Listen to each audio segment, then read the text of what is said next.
ACE Academy. My name is CS Payal Popli and आज इस video में हम करने वाले हैं क्लास 12 बिजनेस स्टडीज का चैप्टर 7 का फास्ट ट्रैक रिवीजन. यस, जैसे कि आप सभी जानते ही होंगे ACE Academy पे 2 सीरीज चल रही हैं. फर्स्ट सीरीज में हम हर एक चैप्टर को 12th बिजनेस स्टडीज के 15 to 20 मिनट्स में आपको रिवाइज करा रहे हैं और सेकेंड सीरीज में हम उन्हीं चैप्टर्स के मोस्ट इंपॉर्टेंट क्वेश्चंस कवर कर रहे हैं. तो आपको बस ये करना है कि दोनों सीरीज के दोनों वीडियोस को हर रोज आराम से बैठ के देखना है. ठीक है, चलिए इस सीरीज में आज नंबर है चैप्टर 7 का, जिसका नाम है डायरेक्टिंग. बिल्कुल लेमन्स लैंग्वेज में आपको बताऊं तो डायरेक्टिंग का मतलब होता है किसी को डायरेक्ट करना, किसी को पथ दिखाना, किसी को राह दिखाना. ठीक है, और उसे मोटिवेट करना उस राह पे चलने के लिए. अब मैम इसमें क्या क्या आता है, तो देखिए इसके फीचर्स और इंपॉर्टेंस पढ़ने से पहले हम इसमें क्या क्या आता है वही समझ लेते हैं, सो दैट हमें फीचर्स और इंपॉर्टेंस बहुत अच्छे तरीके से समझ में आ जाए. डायरेक्टिंग में ना टोटल 4 चीजें आती हैं, टोटल 4 एलिमेंट्स हैं इसके, जिसमें फर्स्ट है सुपरविजन, सेकंड है मोटिवेशन, थर्ड है कम्युनिकेशन और फोर्थ है लीडरशिप. अब भाई देखो, इन चारों पॉइंट्स को बहुत अच्छे तरीके से समझना, क्योंकि यहां से बहुत बार क्वेश्चंस पिक किए जाते हैं. ये काइंड ऑफ इस चैप्टर का सबसे इंपॉर्टेंट हिस्सा है. ठीक है, सुपरविजन का क्या मतलब होता है? सुपरविजन का मतलब होता है किसी को सुपरवाइज करना, किसी के ऊपर नजर रखना. जस्ट लाइक आपकी क्लास में क्लास टीचर नहीं है क्योंकि वो कहीं गई हैं, तो उन्होंने क्या किया, मॉनिटर को खड़ा किया और बोला मेक श्योर करो क्लास डिसिप्लिन में रहे, मेक श्योर करो सब अपना काम आराम से बैठ के करे, मेक श्योर करो कोई नॉइस नहीं करे. अब वो मॉनिटर क्या करेगा, आगे खड़े होकर यही देखेगा ना आराम से कि सारे लोग अपना काम अच्छे से कर रहे हैं, बातचीत तो नहीं कर रहे हैं, मस्ती तो नहीं कर रहे हैं. ये क्या कहलाया जाता है? This is called supervision. नजर रखना, सुपरवाइज करना, सब अपना काम प्रॉपरली कर रहे हैं, कोई कुछ उल्टी हरकत तो नहीं कर रहा है. हर ऑर्गेनाइजेशन में भी ऐसे ही सुपरवाइजर्स होते हैं जिनका बेसिकली काम होता है कि ये मेक श्योर करना कि वर्कर्स अपना काम आराम से करें. ठीक है, तो वो नजर रखते हैं हर एक वर्कर पे, और जहां जो वर्कर कहीं अटकता है, मस्ती कर रहा होता है, उसे जाके ठीक करते हैं इन देयर ओन वे. ठीक है, तो सुपरविजन का मतलब क्या है, किसी पे नजर रखना, उसका काम ऊपर से बैठ के देखना ताकि वो इंसान ढंग से काम करे, बढ़िया तरीके से काम करे. सेकेंड एलिमेंट है मोटिवेशन. देखिए बच्चों की बात करें, मतलब स्टूडेंट्स की बात करें या किसी भी इंसान की बात करें, एक टाइम बाद ना वो लाइफ में काम करते करते पढ़ते पढ़ते थक जाता है और उसको लगता है मैं ये क्यों ही कर रहा हूँ, मुझे सब कुछ छोड़ त्याग के कहीं हिमालय पे चले जाना चाहिए. मुझे भी आती है कभी कभी ये फीलिंग, पढ़ाते पढ़ाते आई फील लाइक यार क्यों ही कर रही हूँ मैं ये जीवन में, है ना. चले जाते हैं अपन मनाली आराम से पहाड़ों पे बैठने, मतलब मनाली तो नहीं जाएंगे पहाड़ों पे बैठने के लिए, कहीं हिमालयाज में चले जाएंगे पहाड़ों में बैठने के लिए, है ना.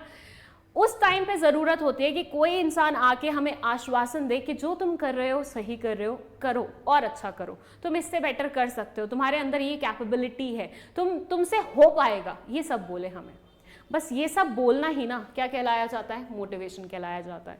ऑर्गेनाइजेशन में हर इंसान काम करते करते जब थक जाता है ना बहुत ज्यादा, उसको लगता है यार मैं क्यों ये काम कर रहा हूँ, तो एक मोटिवेटर की जरूरत पड़ती है जो उसे ये एहसास दिलाता है कि नहीं, बहुत रीजंस हैं जिनकी वजह से तुम ये काम कर रहे हो और तुम इससे बेहतर काम भी कर सकते हो, तुम अपना 100% भी दे सकते हो, तुम्हारी कैपेबिलिटीज ये हैं वो हैं, ऐसा भी कर सकते हो. ठीक है, सो मोटिवेशन की बहुत ज़्यादा ज़रूरत होती है हर ऑर्गेनाइजेशन में, और ये भी काइंड ऑफ आता है किसके अंदर, डायरेक्टिंग के अंदर.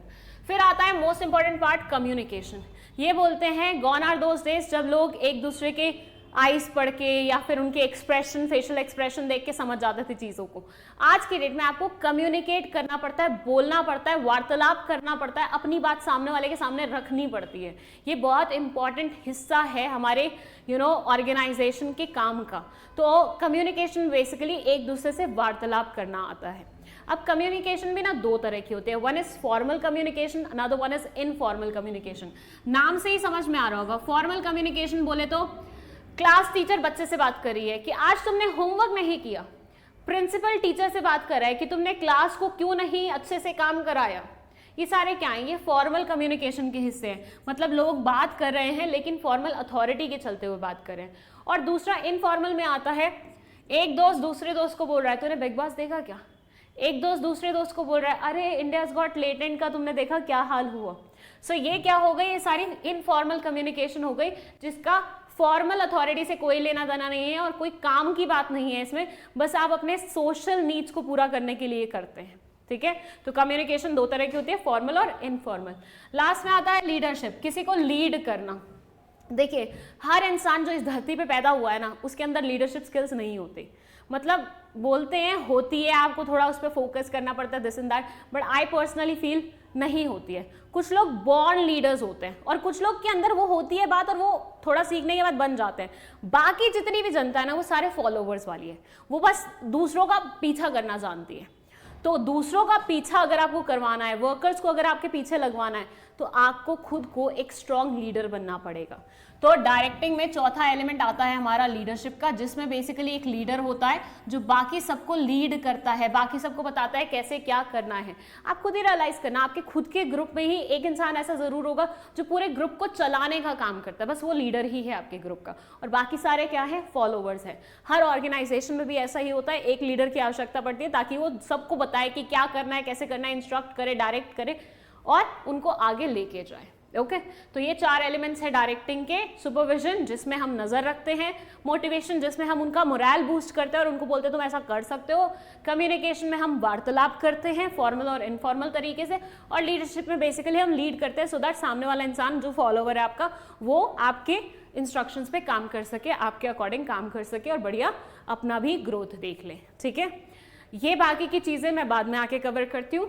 इससे पहले मैं डायरेक्टिंग के फीचर्स और इंपॉर्टेंस के बारे में बात कर ली हूँ। तो रीजन बिंग, मुझे अब ऐसा लग रहा है डायरेक्टिंग का मतलब आपको मोटा मोटा समझ में आ गया, तो इसके इंपॉर्टेंस भी समझ में आ ही जाएंगे। ठीक है, चलिए फीचर्स में ये बोलते हैं डायरेक्टिंग इनिशिएट्स एक्शन। ये बोलते हैं अभी तक जितनी भी चीजें चल रही थी, प्लानिंग, ऑर्गेनाइजिंग, स्टाफिंग, ये सारी ऐसी थी पेपर वर्क वाला था। मतलब प्लानिंग में हम प्लान करते हैं कैसे क्या होगा, ऑर्गेनाइजिंग में हम ऑर्गेनाइज करते हैं, स्टाफिंग में हम बंदे हायर करते हैं, लेकिन वो एक्चुअल काम करना डायरेक्टिंग से शुरू करते हैं। एक्चुअल जो एक्शन लिए जाते हैं ना, वो डायरेक्टिंग के थ्रू लिए जाते हैं। ठीक है, तो डायरेक्टिंग क्या करता है, इनिशिएट करता है एक्शन लेना, काम का इंप्लीमेंटेशन होना। Directing takes place at every level of management. ये बोलते हैं डायरेक्टिंग कोई टॉप लेवल का काम नहीं है, ये हर एक लेवल की मैनेजमेंट को करना पड़ता है, टॉप लेवल हो, मिडिल लेवल हो, लोअर लेवल हो, हर लेवल की जो मैनेजमेंट होती है उसको डायरेक्टिंग का काम करना पड़ता है, तभी ऑर्गेनाइजेशन आगे वर्क कर पाता है। Directing is a continuous process. Directing कोई ऐसा काम नहीं है जो एक बार किया खत्म हो गया। डायरेक्टिंग एक ऐसा काम है जो नेवर एंडिंग है, चलता रहता है, चलता रहता है, चलता रहता है। And let me tell you, ये वाला पॉइंट ना आपने मैनेजमेंट के सारे फंक्शंस में पढ़ा होगा। डायरेक्टिंग, ऑर्गेनाइजिंग, स्टाफिंग, प्लानिंग, सब में आपने ये चीज़ पढ़ी होगी कि एक बार ये फंक्शन शुरू होता है ना, खत्म नहीं होता। ये इसलिए है क्योंकि एक बार मैनेजमेंट शुरू होती है ना, तो वो कभी खत्म नहीं होती, वो कंटिन्यूस वे में चलती रहती है। तो ये वाला पॉइंट आप पेटी करके सारी जगह लिख सकते हैं। Directing flows from top to bottom. अब एक बात बताइए मुझे, आपको लीड करना है, ठीक है, आपके घर का ही एग्जाम्पल ले लो। घर में किसी को लीड करना है, क्या घर का सबसे छोटा बेबी पूरे परिवार को लीड करेगा? क्या पूरा परिवार इसके इशारों पे नाचेगा? क्या वैसे देखा जाए तो नाचता है, प्रैक्टिकली एक छोटा बच्चा पूरे परिवार को नचा सकता है, लेकिन फॉर्मल अथॉरिटी में देखा जाए तो घर में सबसे ज्यादा डिसीजन मेकिंग, सबसे ज्यादा मोटिवेशन, सबसे ज्यादा लीडरशिप, सबसे ज्यादा सुपरविजन कौन करता है? घर का सबसे बड़ा इंसान। तो सबसे बड़े इंसान से सबसे छोटे इंसान पे पूरी बात आती है। तो डायरेक्टिंग हमेशा टॉप टू बॉटम फ्लो करेगा, कभी भी छोटे से बड़े में नहीं जाएगा। वर्कर्स कभी अपने से ऊपर वालों को मोटिवेट नहीं करेंगे कि सर आप कर सकते हो, हमेशा सर बच्चे को करेगा कि तुम कर सकते हो। तुम आके मुझे नहीं बोलोगी पायल मैम आपसे हो जाएगा, मैं तुम्हें बोलूंगी बच्चे तुमसे हो जाएगा। तो डायरेक्टिंग हमेशा टॉप टू बॉटम फ्लो करती है, मतलब सुपीरियर से सबऑर्डिनेट की तरफ आती है। ठीक है, चलिए अब बात करें इसके इंपॉर्टेंस के बारे में। तो इंपॉर्टेंस में फर्स्ट पॉइंट है अगेन सेम कि इट इनिशिएट्स एक्शन, डायरेक्टिंग से एक्शन की शुरुआत होती है। सेकेंड है इंटीग्रेट्स एम्प्लॉयज एफर्ट्स। हर एम्प्लॉय जो अपना कंट्रीब्यूशन दे रहा होता है ऑर्गेनाइजेशन में, उन सबके कंट्रीब्यूशन को साथ लाना, इंटीग्रेट करना और एक राह के टूवर्ड्स लेके जाना डायरेक्टिंग का काम होता है, और डायरेक्टिंग से ये पॉसिबल भी हो पाता है। एक लीडर पूरे ग्रुप को साथ लेके चलता है, सुपरविजन से आप उन पे नजर रखते हैं ताकि आप उन्हें साथ लेके जा सके। कोई इंसान कुछ गलत काम कर रहा है जो ऑर्गेनाइजेशन के अगेंस्ट है, उसको ठीक करके ऑर्गेनाइजेशन के टूवर्ड्स लेके जाना। गाइड्स एम्प्लॉयज, जहां पे आपको लगता है कि आपके एम्प्लॉयज अटक रहे हैं, वहां पे डायरेक्टिंग की मदद से आप उनकी प्रॉब्लम को फिक्स करते हैं, आप उनको उनके काम को फ्लो देते हैं। ठीक है, तो काइंड ऑफ यहाँ पे एम्प्लॉयज को गाइड भी किया जाता है। Facilitates introduction of change. भाई देखो, चेंज आने वाला है, किसी को भी चेंज लाइफ में पसंद नहीं होता, हर कोई रेसिस्ट करता है, लेकिन आपके पास सही गाइडेंस हो, सही लीडरशिप हो, सही सुपरविजन हो, तो आप चेंज से उतना ज़्यादा डरते नहीं हैं। मुझे चेंज, मेरी लाइफ में कोई चेंज आने वाला था बहुत बड़े वाला, ठीक है, I was not ready for it, लेकिन somebody came, that person motivated me कि नहीं तुमसे हो जाएगा, तुमने आज तक लाइफ में कितने चेंजेस देखे, तुम आगे भी देख सकते हो। तो ऐसे में मेरे अंदर भी एक बूस्ट आएगा कि हाँ यार शायद मैं कर लूँगा इस चीज़, शायद मैं कर लूँगी इस चीज़ को फेस, मैं इस चेंज को एक्सेप्ट कर लूँगी। तो इससे क्या होता है, चेंजेस लाना बहुत ज़्यादा ईजी हो जाता है क्योंकि आपके पास सही गाइडेंस है, सही मोटिवेशन है, सही लीडरशिप है। Bring stability and balance in the organisation.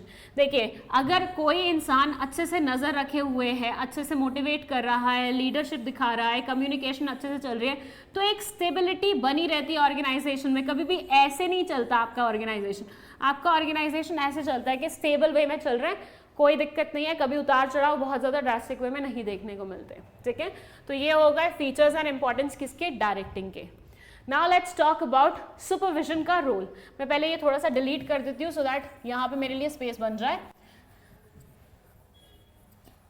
Supervision में ये बोलते हैं कि जो सुपरवाइजर होता है वो डे टू डे कॉन्टैक्ट बना के रखता है अपने वर्कर्स के साथ। जो सुपरवाइजर होगा, सुपरवाइजर कौन से लेवल पे बैठता है, ये बैठता है लोअर मैनेजमेंट में। इफ यू रिमेंबर ये वाला चार्ट जो हमने पढ़ा था, top management, middle management, lower management, तो सुपरवाइजर इस लेवल पे बैठता है और ये डायरेक्टली वर्कर्स के कांटेक्ट में होता है। तो directly day to day workers के कांटेक्ट में रहना, काम कैसा चल रहा है वो देखने का काम करना कौन करता है, सुपरवाइजर करता है। तो इनका रोल क्या होता है, ये वाला होता है। Link between workers and managers, workers और मैनेजर्स के बीच में एक लिंक का काम करता है, ये एक ब्रिज का काम करता है। दोनों की बात, इसकी बात यहाँ तक पहुँचाने का काम करता है, इसकी बात यहाँ तक पहुँचाने का काम करता है। Helps in maintaining group unity, group की यूनिटी मेंटेन करने में भी मदद करता है क्योंकि जहाँ इसको लगता है इन दोनों में लड़ाई झगड़ा होने वाला है वो पहुँच जाता है, प्रॉब्लम को बड़ा होने से पहले ही फिक्स कर देता है। तो यूनिटी उससे मेंटेन रहती है। भाई मैं ग्रुप की लीडर हूँ, मुझे लग रहा है मेरे ग्रुप में 2 लोगों की लड़ाई हो रही है, मैंने पहले ही जाके सुलझा दी, मैंने बोला तुम दोनों बैठो आमने सामने बात करो, चलो मैं देख रही हूँ किसकी गलती है, मैं सॉर्ट करूँगी।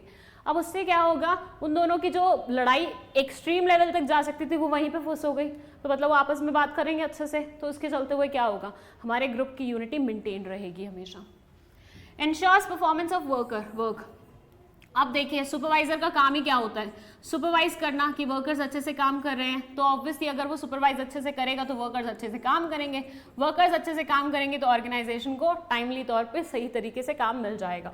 Provides on the job training, ये भी बहुत अच्छा पॉइंट है, हमने लास्ट चैप्टर में स्टाफिंग में पढ़ा था। 2 तरह की ट्रेनिंग होती है, on the job, of the job. जो ऑन द जॉब मतलब जॉब पे करते करते हम सीखते हैं उसको ऑन द जॉब बोलते हैं। तो ये बोलते हैं काम करते करते जो वर्कर्स होते हैं वो सुपरवाइजर की देखरेख में काम और बेहतर सीखते हैं। जैसे हमारे घर पे काम चल रहा है तो देयर इज दिस सुपरवाइजर जिसके अंदर लेबर लगी हुई है, मतलब बच्चे लगे हुए, बच्चे as like we call them बच्चे, 20-21 साल के लोग हैं, ठीक है। तो वो काम कर रहे हैं उनके अंडर। तो वो क्या करते हैं, वो पूरा टाइम ऐसे जेब में अपनी उंगली वो डालते हैं, हाथ डालते हैं और ऐसे घूमते रहते हैं। वो कोई काम नहीं करते, वो किसी सामान को टच नहीं करते, वो बस ऐसे करेंगे, इधर देखेंगे ये ढंग से काम कर रहा है, ये ढंग से काम कर रहा है, वो ढंग से काम कर रहा है, अच्छा तूने ये ऐसे काटा, ऐसे नहीं काटते वैसे काटते हैं, ड्रिल को ऐसे नहीं ऐसे इस्तेमाल करते, तो वो ऐसे बताते रहते हैं। तो इससे क्या है, वो जो लोग काम कर रहे हैं उनके अंडर वो सीखते रहते हैं कि कैसे कोई काम करना चाहिए। तो इनसे उनको क्या मिल रहा है, जॉब वो कर रहे हैं ऑलरेडी बच्चे, लेकिन साथ में उनको जॉब पे और बेहतर कैसे बना जा सकता है, ट्रेनिंग और बेटर कैसे हो सकते हैं वो मिल रही है। तो उनकी ऑन द जॉब ट्रेनिंग हो जाती है। Bills high morale against the amongst the workers, workers के बीच में मोराल बहुत हाई रहता है क्योंकि मोटिवेशन ढंग से मिल रही है, मोटिवेशन की डोज अच्छे से आ रही है। सुपरवाइजर हमेशा मेक श्योर करेगा कि मैं साइमल्टेनियसली इनको देख, मतलब इनके ऊपर नजर रखने के अलावा इनको जिस चीज़ की ज़रूरत है वो भी प्रोवाइड करता रहूँ। गिव्स फीडबैक, फीडबैक भी मिलता रहता है। वर्कर्स कोई भी बात होगी सुपरवाइजर के सामने रखेंगे, सुपरवाइजर ऊपर तक लेके जाएगा, तो फीडबैक मिलता रहेगा आपको। मोटिवेशन बहुत लंबा है तो इसको हम नेक्स्ट स्लाइड में कवर करेंगे। कम्युनिकेशन का मैंने ऑलरेडी बता दिया, फॉर्मल होती है, इनफॉर्मल होती है। कम्युनिकेशन के अलग अलग चैनल्स होते हैं। इसके बैरियर के ऊपर कई बार क्वेश्चन आ जाता है। बैरियर का मतलब है कोई भी रुकावट जो कम्युनिकेशन में होती है उसको बैरियर बोला जाता है, ठीक है। तो उसके रिगार्डिंग समटाइम्स क्वेश्चन पूछा जाता है, वो एक बार देख लेना, ठीक है। लीडरशिप में फीचर्स बोलते हैं, it indicates the ability of an individual to influence others. Leadership का मतलब होता है आपकी वो क्षमता कि आप दूसरों को कितना इन्फ्लुएंस कर सकते हो। कोई इंसान लीडर कब बनता है, जब उसके अंदर इन्फ्लुएंसिंग स्किल्स अच्छी हो। मैं जब तक अपने स्कूल लाइफ में रही हूँ I was always a leader, even after school life I was always a leader, क्योंकि मुझे इन्फ्लुएंस करना आता था, ठीक है। थोड़ा आपको मैनिपुलेट करना आना चाहिए इन अ पॉजिटिव वे ऑब्वियसली, ठीक है। Tries to bring change in the behaviour of people, लोगों के बिहेवियर में चेंज लाना, लोगों के मतलब लोग अगर नेगेटिव सोच रहे हैं तो उनको इन्फ्लुएंस करके उनको पॉजिटिव में कन्वर्ट करना, ये कहलाया जाता है leadership. It indicates interpersonal relations between leaders and followers, leaders और फॉलोअर्स के बीच में, फॉलोअर्स कौन होते हैं जो फॉलो करते हैं लीडर को, और लीडर कौन होता है जो लीड करता है इन लोगों को, तो इनके बीच में जो इंटरपर्सनल रिलेशनशिप है ना उसके बारे में बात होती है लीडरशिप में। Aims to achieve common organizational goals, भाई देखो हर इंसान अलग अलग डायरेक्शन में जाता, बढ़िया हमने उनको क्या किया, एक लीडर दे दिया तो सारों की जो भी डायरेक्शन थी वो हमने एक तरफ कर दी, और कौन सी तरफ कर दी, ऑर्गेनाइजेशन के गोल्स के टूवर्ड कर दी, ठीक है। कंटिन्यूस प्रोसेस, अगेन लीडरशिप भी कोई एक बार वाली चीज़ नहीं है, एक बार शुरू होती है तो एक ही बार में खत्म हो जाते, नहीं, it keeps on going on, तो it's a continuous process. Leadership के ना 3 अलग अलग स्टाइल्स होते हैं। फर्स्ट है ऑटोक्रेटिक स्टाइल। ऑटोक्रेटिक में क्या होता है, नाम से समझ में आ रहा है, हिटलर टाइप्स, अपनी चलाना, किसी की नहीं सुनना, तुम क्या चाहते हो मेरे को फर्क ही नहीं पड़ता, मैं जो चाहती हूँ तुम सब वही करोगे, ऐसा। डेमोक्रेटिक में सबकी सुनी जाती है, अल्टीमेटली आप करते हैं जो भी करना होता है, लेकिन आप सबको एक बार सुन लेते हैं। फॉर एग्जाम्पल ऑटोक्रेटिक में मैंने बोला आज मैं पढ़ाना चाहती हूँ या नहीं पढ़ाना चाहती हूँ क्लास को, दैट्स माई कॉल, कोई भी कुछ भी बोलता रहे मुझे उससे फर्क नहीं पड़ेगा, मेरा जो डिसीजन है मैं वही अप्लाई करूंगी। डेमोक्रेटिक में आई आस्क एवरीवन, मेजॉरिटी मुझे लग रहा है जो आज नहीं पढ़ना चाहती तो से आज नहीं पढ़ते, तो यहाँ पे मैंने क्या किया, डिसीजन खुद लिया, लेकिन मैंने सबके पॉइंट ऑफ व्यू को थोड़ा सा कंसिडर कर लिया। लेसेस फेयर में क्या होता है, जिसको जो करना है करो, हमें फर्क ही नहीं पड़ता, मतलब लीडर इंटरफेयर ही नहीं करता, मतलब बीइंग अ टीचर मैं स्टूडेंट्स के बीच में इंटरफेयर ही नहीं करूंगी, जिसको जो करना है कर लो, वैसा वाला सिचुएशन होता है। तो ये एक एक्सट्रीम साइड है, ये एक एक्सट्रीम साइड है, डेमोक्रेटिक इन दोनों का काइंड ऑफ मिक्स है, ठीक है। चलिए now let's move to motivation. Motivation में फीचर्स में ये बोलते हैं, मोटिवेशन एक इंटरनल फीलिंग है, एक अंदर से आने वाली फीलिंग है। नो डाउट आपको बाहर से लोग मोटिवेट करते हैं, लेकिन जब तक आपके अंदर से वो फीलिंग ना आए ना तब तक आप मोटिवेट नहीं हो सकते। For example there was a phase in my life जब मुझे मोटिवेशन की आवश्यकता पड़ती थी, मतलब मैं बहुत फ्रस्ट्रेट हो गई थी कि क्या ही है ये जीवन, ठीक है। उस टाइम पे मैंने बहुत लोगों की वीडियोस देखी, लाइक महेश्वरी सर, देन और भी बहुत सारे लोग थे, ठीक है। पर बहुत मतलब इतनी वीडियोस देखने के बाद भी आई वॉज नेवर मोटिवेटेड, क्योंकि मेरे अंदर से वो चीज़ नहीं आ रही थी। फिर आई सॉ 1 और 2 वीडियोस ऑफ प्रेमानंद महाराज जी, अब वहाँ से मैं इन्फ्लुएंस हुई, और वहाँ से इन्फ्लुएंस होकर मुझे अंदर से वो फीलिंग आई, ठीक है, तो मैं मोटिवेट हो गई। तो मोटिवेशन चाहे आपको बाहर से मिल रहा हो, लेकिन जब तक आप अंदर से नहीं होते तब तक काम नहीं चलता। तो जो मोटिवेशनल पावर होती है वो आपकी इंटरनल फीलिंग है, अंदर की फीलिंग है, अंदर से ही उत्पन्न होती है, बस बाहर वाले कोशिश करते रहते हैं। गोल ओरिएंटेड बिहेवियर, मोटिवेट करके हम क्या करवाना चाहते हैं, किसी को भी गोल के टूवर्ड्स लेके जाना चाहते हैं, ऑर्गेनाइजेशन का जो ऑब्जेक्टिव है, जो एम है, उसको अचीव करवाने की कोशिश करते हैं। मोटिवेशन कैन बी इधर पॉजिटिव और नेगेटिव। मोटिवेशन दोनों तरह का हो सकता है, पॉजिटिव भी हो सकता है, नेगेटिव भी हो सकता है। Like there was a teacher in my class, headmistress थी वो हमारी बेसिकली, उनको ना कभी भी मुझसे कोई काम कराना होता था ना, वो सिंपल नहीं बोलती थी कि पायल ये काम कर दो, तुम कर सकते हो ये वो मुझे बोलती थी पायल तुम ये मत छेड़ना, तुमसे नहीं हो पाएगा ये काम। और फिर मेरे को ऐसा लगता था ऐसे कैसे बोल दिया मैम ने, इनको तो मैं बताती हूँ काम कंप्लीट करके, and I used to complete that काम before anyone else, and she used to be happy after seeing it. मतलब उनको फ्रस्ट्रेशन नहीं होता था कि इसको तो मैं कम आंक रही थी। तो मुझे ओवर द टाइम समझ में आया कि ये मुझे नेगेटिवली मोटिवेट कर रहे हैं, मुझे गलत गलत बातें बोल रहे हैं, जिससे मेरे अंदर आए कि नहीं मुझे तो इन्हें गलत प्रूफ करना और मैं काम कर दूँ, ठीक है। ये होता है नेगेटिव मोटिवेशन। वहीं पे पॉजिटिव मोटिवेशन होता है, जैसे मेरे बाकी टीचर्स करते थे, पायल तुमसे हो जाएगा, पायल तुम कर लोगी, पायल तुम कर सकती हो। तो ऐसे में वो पॉजिटिव बातें बोलते हैं, ठीक है। किसी के ऊपर नेगेटिव मोटिवेशन काम करता है, किसी के ऊपर पॉजिटिव मोटिवेशन काम करता है। आज की डेट में मेरे ऊपर तो कोई काम नहीं करता, आई डोंट नो तुम्हारे ऊपर क्या काम करता है। एक बार बताना मुझे वैसे कमेंट सेक्शन में, तुम्हारे ऊपर पॉजिटिव मोटिवेशन काम करता है या negative. Motivation is a complex process, ये बहुत ज़्यादा कॉम्प्लेक्स प्रोसेस है, मतलब सिंपल या ईजी लैंग्वेज में समझ में आने वाली चीज़ नहीं है, बहुत ही कॉम्प्लेक्स चीज़ है। फिर है मैस्लोस नीड हायरार्की थ्योरी। इसमें क्या आता है, इसमें मैस्लो सर बोलते हैं हर इंसान की लाइफ की ना कुछ बेसिक नीड्स होती हैं, ठीक है, और वो एक हायरार्की में चलती हैं, एक पैटर्न में चलती हैं, एक सीक्वेंस में चलती हैं। फॉर एग्जाम्पल कोई भी इंसान अगर काम करना शुरू करता है तो सबसे पहले उसकी बेसिक नीड्स क्या होती हैं कि इस काम से जो पैसे आ रहे हैं उससे मैं रोटी कपड़ा मकान, जो मेरी बहुत बेसिक नीड्स हैं, इनको पूरा करूं। एक बार वो पूरी हो जाती है, फिर वो सोचता है कि यार थोड़ा सा मैं अपने रिटायरमेंट के लिए सोच लूँ, थोड़ा सा मैं बुजुर्ग जब हो जाऊंगा, जब काम नहीं कर पाऊंगा, इन्फर्म हो जाऊंगा, तो उस टाइम के लिए मैं पैसे सेव करके रख लूँ, तो सेविंग्स वगैरह के बारे में सोचता है। फिर उसके बाद जब वो भी अचीव हो जाते हैं तो वो सोचते हैं यार मेरे कोई दोस्त सखा रिश्तेदार बन जाते तो मुझे मज़ा आ जाता ऑर्गेनाइजेशन में, तो यहाँ से उसकी सोशल नीड्स पूरी होती है। जब ये भी पूरी हो जाती है तो वो सोचते हैं यार थोड़ा सा मेरे लिए लोग तालियां बजाते थे, थोड़ा मेरा सेल्फ एस्टीम बूस्ट हो जाता, थोड़ा मेरे को रिकग्निशन दे देते, मेरे को कोई प्राइज़ दे देते, एम्प्लॉय ऑफ द वीक का मेरे लिए फोटो बना के यहाँ पे टांग देते, तो उससे मज़ा आ जाता। तो ये भी पूरा हो जाए, फिर उसका होता है कि मेरे लाइफ का जो अल्टीमेट गोल है निर्वाणा, वो अचीव हो जाए मुझे, ठीक है। तो सेल्फ एक्चुअलाइजेशन में जो अल्टीमेट जेनिथ है ना, जहाँ पे आप पहुँचना चाहते हैं, आप उसके बारे में सोचते हैं, ठीक है। तो सीक्वेंस हमेशा आपकी नीड्स का ऐसे ही चलेगा। कोई भी इंसान स्टार्टिंग में नहीं सोचेगा कि मुझे निर्वाणा मिल जाए, नहीं, पहले वो रोटी कपड़ा मकान के बारे में ही सोचेगा। जितने साधु लोग हैं वो भी निर्वाणा के पीछे जो जाना चाहते हैं, वो भी बेसिक खाने की नीड्स के बारे में तो सोचते ही होंगे ना। वैसे इस चीज़ पे टिप्पणी नहीं करनी चाहिए, क्योंकि बहुत ज़्यादा टिपिकल सनातनी लोग आ गए हैं आजकल मार्केट में, जो कमेंट सेक्शन में अच्छी खासी लिख देते हैं। So I am not saying anything about this.